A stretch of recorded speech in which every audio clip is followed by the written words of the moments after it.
बिस्मिल्लाहिर्रहमानिर्रहीम। नाज़रीन, आज हमारे मेहमान हैं वक़ास ज़फ़र भुट्टा साहब। आईटी कंपनी चलाते हैं। इस कंपनी का नाम है E2E एंड-टू-एंड वर्क्स। गुज़श्ता दिनों ये यूरोप के दौरे पर गए। स्पेन इनका दौरे का पहला मुल्क था। उसके आगे भी कई यूरोपीय ममालिक में गए, ख़ुसूसी तौर पे सेकेंड नेवियन कंट्री में भी गए। इनसे पूछते हैं कि इन्होंने ये विज़िट कैसे किया। सबसे पहले इनसे हमारा सवाल होगा कि पाकिस्तान में इन्होंने कहाँ से अपना सफ़र स्टार्ट किया। इसके बाद फिर एक एक करके इनसे सवाल पूछते रहेंगे। वक़ास ज़फ़र भुट्टा साहब। जी, मैंने अपने सफ़र का आगाज़ लाहौर इंटरनेशनल एयरपोर्ट से किया और मेरा जो पहला क़याम था वो बार्सिलोना में था। मैंने बार्सिलोना में लैंड किया। किस मुल्क में? स्पेन बार्सिलोना में मैंने लैंड किया। कितने घंटे की फ़्लाइट थी ये तकरीबन यहाँ से जो है कनेक्टिंग फ़्लाइट थी। पहले जो है मैंने, क्योंकि मैं एमिरेट्स पे गया था, तो पहले मुझे दुबई में स्टे करना पड़ा कुछ आवर्स के लिए। वो यहाँ से तकरीबन 2 से 3 घंटे की फ़्लाइट थी और फिर वहाँ से तकरीबन डायरेक्ट फ़्लाइट नहीं है कोई पाकिस्तान से स्पेन में? पाकिस्तान से स्पेन में डायरेक्ट फ़्लाइट्स जो हैं वो मेरा नहीं ख्याल कोई जाती है, क्योंकि हम जो है इंटरनेशनल जो फ़्लाइट्स हैं उन पे सफ़र करते हैं। फॉर एग्ज़ाम्पल हम टर्किश एयरलाइन से कर रहे हैं तो वो तुर्की में स्टे करके जाएगी। इसी तरह इत्तेहाद में कर रहे हैं तो वो अबू धाबी में स्टे करेगी। अच्छा, इसने कहाँ पे स्टे किया था पहला स्टे? इसने जो है वो दुबई में तकरीबन 3 घंटे के लिए मेरा स्टे था। अच्छा। और वहाँ से कनेक्टिंग फ़्लाइट थी टू बार्सिलोना स्पेन, और वो जो फ़्लाइट थी वो तकरीबन 5 से 6 घंटे की फ़्लाइट थी। अच्छा, तो यहाँ पे जाने के लिए वीज़े में कोई मुश्किलात, कोई परेशानी? आसानी से वीज़ा मिल जाता है? जी, क्योंकि ये एक शेंजन वीज़ा है तो हमें इसके लिए स्ट्रगल करनी पड़ती है। अपनी प्रोफाइल जो है वो काफ़ी स्ट्रॉन्ग सबमिट करवानी पड़ती है। शेंजन वीज़ा गेट करना इजी नहीं है। अच्छा, पहले आप यहाँ भी ये बता दें कि शेंजन वो क्या होता है, क्योंकि बहुत से लोगों को नहीं पता। जी, शेंजन जो है वो जैसा कि आप लोग जानते हैं कि शेंजन हम कह सकते हैं, शेंजन में लाइक डिफरेंट कंट्रीज़ आते हैं, अराउंड 27 और 28। तो अगर आप शेंजन वीज़ा गेट कर लेते हैं तो आप यूरोप में एटलीस्ट 27 और 28 कंट्रीज़ में वो विज़िट कर सकते हैं और आपको हर कंट्री के लिए वीज़ा नहीं लेना पड़ता है। फॉर एग्ज़ाम्पल उसमें जो मेजर कंट्रीज़ आते हैं उसमें स्पेन है, नॉर्वे है, नीदरलैंड है, इटली है, फ्रांस है, आइसलैंड है, स्विट्ज़रलैंड है। तो ये सब कंट्रीज़ जो हैं वो शेंजन स्टेट में आते हैं। अगर आप इनमें से किसी एक कंट्री का वीज़ा गेट कर लेते हैं तो आप जो है ये तमाम कंट्रीज़ उसी वीज़ा की बेस पे अच्छा, विजिट तो कर सकते हैं। आपने ये विज़िट किस मकसद के तहत किया? इसमें टूरिज़म था या कोई कंपनी की तरफ से बिज़नेस के हवाले से आपने ये किया? जी, ये मेरा जो ट्रिप का पर्पस था ये टोटली टूरिज़म बेस्ड था। मैं जो है तकरीबन कोशिश करता हूँ हर साल कोई ना कोई 1 या 2 कंट्रीज़ विज़िट करूँ और मैं पिछले 4-5 साल से विज़िट कर रहा हूँ। इस दफ़ा मेरा जो माइंड है वो किया कि मुझे यूरोप विज़िट करना चाहिए। तो पहले कौन से ममालिक आपने किए? इससे पहले जो है मैं दुबई, मैं थाईलैंड, तुर्की, इन 3 कंट्रीज़ में जा चुका हूँ और इसके बाद अब मैंने यूरोप का अप्लाई किया और फ्यूचर प्लान्स जो हैं उनमें UK, ऑस्ट्रेलिया एंड USA हैं। तो इंशाल्लाह सूनर जो है वो कंट्रीज़ भी मैं विज़िट करूँगा। अच्छा, वहाँ पे आपने कोई गाइड लिया था? नहीं, मैंने जो है गाइड नहीं लिया किसी भी कंट्री में।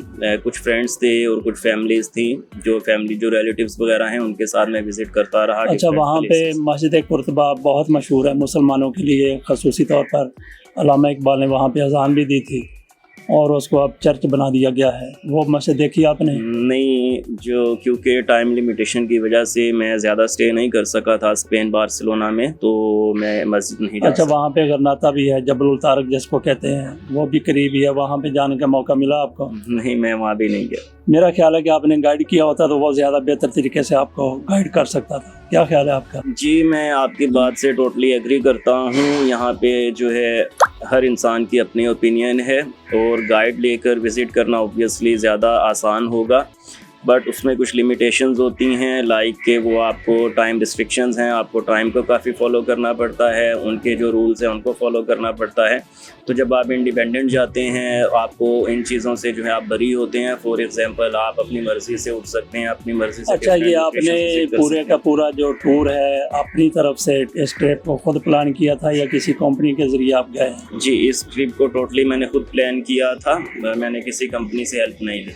कंपनियां भी कोई टूरिज़म की कंपनी ऐसी हैं जो इस तरह का विज़िट जी बिल्कुल काफ़ी कंपनीज़ हैं। इनमें से जो एक जिसको मैं पर्सनली जानता हूँ वो डिलक्स वाले हैं और जो है वो काफ़ी अच्छी सर्विसेज प्रोवाइड करते हैं। उनके काफ़ी प्लान्स हैं काफ़ी कंट्रीज़ के, तो वो काफ़ी हेल्पफुल हो सकता है। अच्छा, तो आप फिर अपने अपने तौर पे क्यों फिर अरेंज किया, कंपनी के थ्रू क्यों नहीं गए?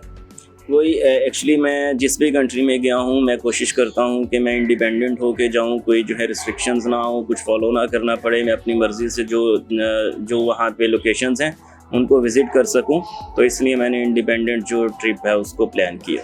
अच्छा, स्पेन में आपने क्या कुछ देखा? स्पेन में मैं बार्सिलोना में, जैसा कि मैंने बताया, मैं लैंड जो है मैंने स्पेन में किया, बार्सिलोना में। वहाँ से मैं रंबला स्ट्रीट है उनकी, वहाँ पर गया। वहाँ मैंने तुर्किश फूड खाई और खाना जो है वो तुर्किश रेस्टोरेंट में बहुत अच्छा था।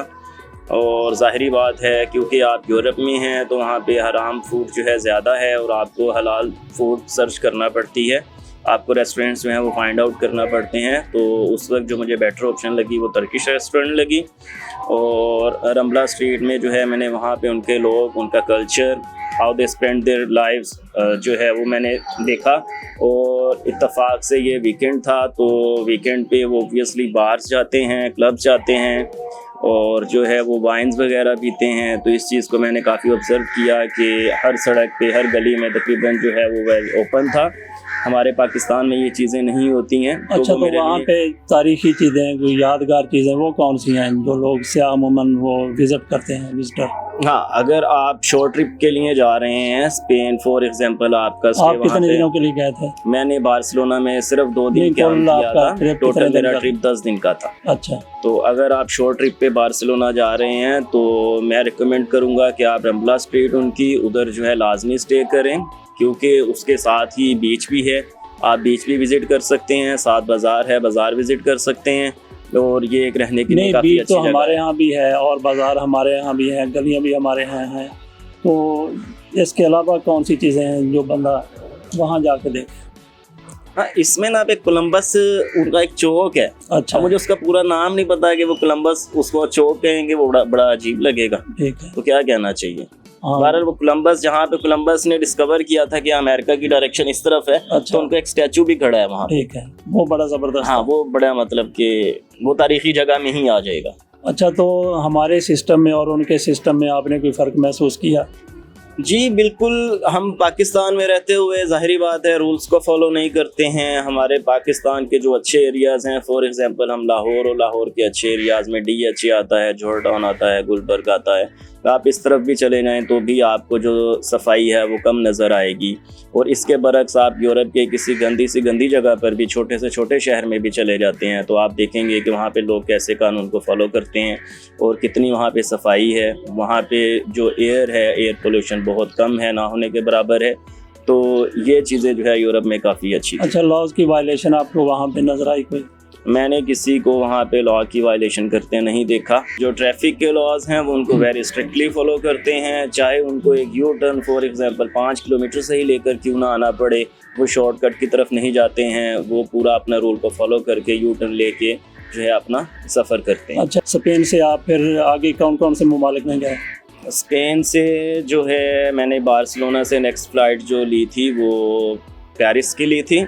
पेरिस में जैसा कि ईफेल टावर जो है वो काफ़ी फेमस जगह है, तो मेरे माइंड में आया क्यों ना वो विज़िट की जाए। तो मैंने एक दिन वहाँ ईफेल टावर के करीब किसी रेस्टोरेंट में, किसी होटल में स्टे किया और ईफेल टावर को विज़िट किया। It was really a good place to visit. लेकिन जो है स्पेन के बरक्स मैंने पेरिस में क्राउड जो है वो ज़्यादा पाया, मतलब उनकी जो स्ट्रीट्स थी वो इतनी वाइड नहीं थी जितनी स्पेन में थी। तो इस चीज़ को जो है मैंने उनका जो ये स्ट्रीट्स थी वो काफ़ी कंजस्टेड थी, ये चीज़ जो है मुझे पेरिस में इतनी अच्छी नहीं लगी। कह लें कि ये रशी था।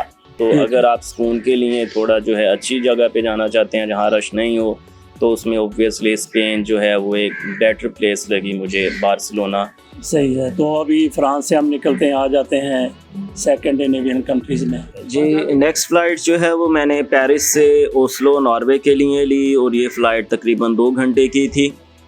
और ओस्लो जो है मुझे, ये आप जानते हैं नॉर्वे स्कैंडिनेवियन कंट्रीज़ में आता है और इसका जो शहर है ओस्लो नहायत ही खूबसूरत, और ग्रीनरी जो है इसमें बहुत ज़्यादा है, बहुत नेचुरल ब्यूटी इस कंट्री में जो मैंने ऑब्ज़र्व की बहुत ज़्यादा थी, और नेचर को मैंने काफ़ी इन्जॉय किया। वहाँ के लोग बहुत सादा, बहुत अच्छे, और कम्युनिकेशन जो है उनकी बहुत अच्छी थी। बाकी तो वहाँ पे आपके मेज़बान कौन थे? वहाँ पे हमारा एक दोस्त है मोहसिन, मैंने उसके पास तकरीबन 3 से 4 दिन क़याम किया, और उसके इर्द गिर्द जो जगहें थी उनको मैंने विज़िट किया। मौसम कैसा वहाँ? मौसम वहाँ पे काफ़ी ठंडा था, क्योंकि मेरा जो विज़िट था अक्टूबर के एंड में था, तो इस वक्त वहाँ पे टेम्परेचर काफ़ी चेंज हो चुका था, और मैंने वहाँ पे माइनस में भी टेम्परेचर को ऑब्ज़र्व किया, लाइक -1 और -2 को। रात में, दिन में टेम्परेचर जो है वो नॉर्मल होता था, और आप इजीली जो है नॉर्मल कपड़ों में जो डिफरेंट लोकेशंस हैं उनको विज़िट कर सकते हैं। अच्छा, हमने सुना है कि स्कैंडिनेवियन कंट्री में वो कहीं 6 महीने रात है तो रात ही है, दिन है तो दिन ही है, ऐसा कहीं महसूस हुआ आपको? जी बिल्कुल, ऐसा मैंने सुना था। जो मेरा दोस्त था उसने मुझे बताया कि यहाँ पे जो है मंथ्स के हिसाब से, फॉर एग्ज़ाम्पल मुझे महीने ठीक याद नहीं है, लेकिन मुझे लगता है कि उसने मार्च अप्रैल का कहा कि इन दिनों में यहाँ पे जो दिन है वो काफ़ी लंबा हो जाता है, और रातें जो हैं वो तकरीबन 2-3 घंटे की हो जाती हैं। और उसने ये भी बताया कि उसके घर के एक तरफ जो है वो अंधेरा होता है, और दूसरी तरफ जो है वो अभी रोशनी होती है। तो इस तरह के जो चीज़ें हैं वहाँ पे ऑब्ज़र्व करने को मिलेंगी, लेकिन उनके लिए ज़ाहिरी बात है हमें उन्हीं मंथ्स में विज़िट करना पड़ेगा जिनमें ये चीज़ें हो रही होती। अच्छा, नॉर्वे से आ गया है फिर? नॉर्वे से नेक्स्ट कंट्री जो है वो मेरा नीदरलैंड था। मैंने एम्स्टर्डम के लिए फ़्लाइट ली और एम्स्टर्डम में लैंड किया। वहाँ मैंने तकरीबन 2 दिन स्टे किया, और उसमें मैंने जो काफ़ी फेमस जगह सुनी हुई थी वो रेड लाइट स्ट्रीट थी। ये किस शहर में आप बता रहे हैं? ये एम्स्टर्डम में, अच्छा, नीदरलैंड में, हॉलैंड में। ठीक है। और मैं जो है क्योंकि मैंने काफ़ी इसका ज़िक्र सुना था, तो मैंने डिसाइड किया कि क्यों ना कुछ घंटे इस स्ट्रीट में स्पेंड किए जाएं। मैंने इस स्ट्रीट को जो है तकरीबन 1-2 घंटे के लिए विज़िट किया। वहाँ पे लोगों का कल्चर देखा, वहाँ पे लोगों को देखा कि वो कैसे इस मार्केट में आके बिहेव करते हैं। तो ये एक मेरी ज़िंदगी का सबसे अलग एक्सपीरियंस था। तो क्या है उसमें? वहाँ पे नीदरलैंड में प्रोस्टिट्यूशन जो है वो अलाउ है, वीड अलाउ है। मैंने वहाँ पे लोगों को वीड लेते देखा, और वहाँ पे लोगों को पूरे मुल्क में या सिर्फ रेड लाइट स्ट्रीट में ये चीज़ अलाउ है, प्रोस्टिट्यूशन। और उस रेड लाइट स्ट्रीट में काफ़ी कंट्रीज से लोग विज़िट करने आते हैं। जैसा कि जब मैं वहाँ पे था तो मैंने देखा और सुना कि लोग बता रहे थे कि वो USA से, UK से, कनाडा से, और ऑब्वियसली अगर हम जो है एशियन साइड पे आएँ तो इंडिया से, पाकिस्तान से, मतलब डिफरेंट कंट्रीज़ के जो लोग हैं वो वहाँ पे उस चीज़ को एंजॉय करने के लिए आए हुए। अच्छा, ये तो एक तो ये हो गया जो आपने बात बताई है कि वो प्रोस्टिट्यूशन। दूसरा, वहाँ पे सुना कि नशे की भी कोई ममानत नहीं है। हाँ, किसी भी किस्म का, जिस भी किस्म का नशा कर लें। बिल्कुल ऐसा ही है। नीदरलैंड में नशा जो है वो काफ़ी आम है, और उसमें जो सबसे ज़्यादा फेमस आता है वो वीड है। और मैंने बिल्कुल ऑब्ज़र्व किया, लोग जो हैं गलियों में खड़े होकर वीड नॉर्मली ले रहे थे, उनको कोई रोकने वाला या पूछने वाला नहीं था। वीड जो है वो मंशियात की एक किस्म है। अच्छा। और जो है उसको लोग वहाँ पे काफ़ी इंजॉय कर रहे थे। ठीक है, तो वहाँ पे आपका नीदरलैंड में मेज़बान? नीदरलैंड में मेरा मेज़बान मेरा दोस्त उसामा था, उसके साथ मैंने तकरीबन 2 दिन स्पेंड किए। और एक और दोस्त एम्स्टर्डम में है, वो एहसन है।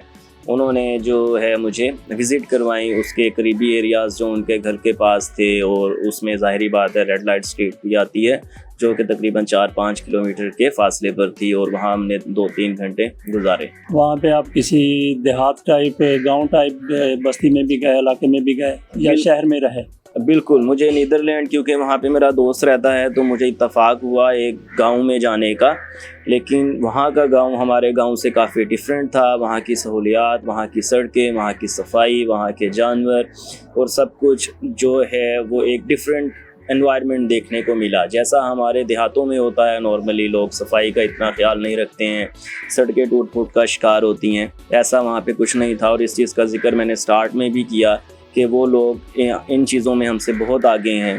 वो उनके आप जो है सबसे सस्ता, सबसे छोटा शहर भी विज़िट करेंगे तो आप देखेंगे कि उनके वहाँ के रूल्स, वहाँ की सफाई, वहाँ के लोग जो हैं वो हमारे किसी अच्छे शहर से भी बहुत बेहतर। आपका ट्रिप वहाँ पे कहाँ पे एंड हुआ?